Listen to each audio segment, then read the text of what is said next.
مال خرچ کرنے کی ترتیب کیا ہے؟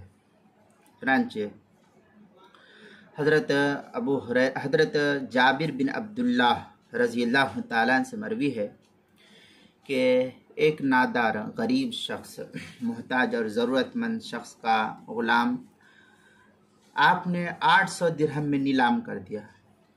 آپ صلی اللہ علیہ وسلم نے 800 درہم میں اس کو فروخت کر دیا، بیچ دیا۔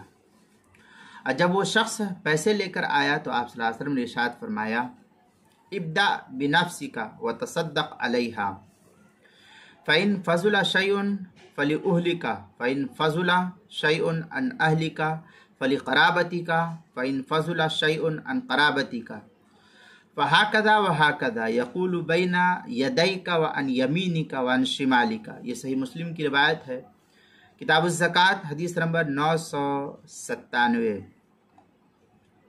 یعنی اپنی ذات سے شروع کرو اور اس پر صدقہ کرو، پھر اگر کچھ بچ جائے تو گھر والوں پر خرچ کرو، پھر بھی بچ جائے تو رشتہ داروں پر صرف کرو، پھر رشتہ داروں کو دے کر بھی اگر بچ جائے تو جہاں تہاں یعنی ضرورت کے مواقع تم کو جہاں سمجھ میں آئے وہاں اس کو خرچ کرو، یعنی دائیں بائیں آگے پیچھے سب دیکھ لو۔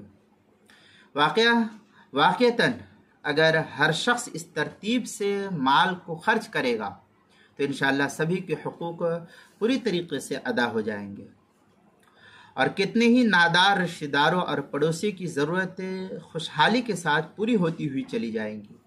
اللہ تعالی ہم سب کو توفیق مرحمت فرمائے شریعت کے مطابق اپنے مال کو خرچ کرنے کی، آمین ثم آمین۔ یہ بحث کتاب المسائل میں نقل کی ہے، 5ویں جلد صفحہ 478 اور 479 پر اس کو نقل کیا گیا ہے۔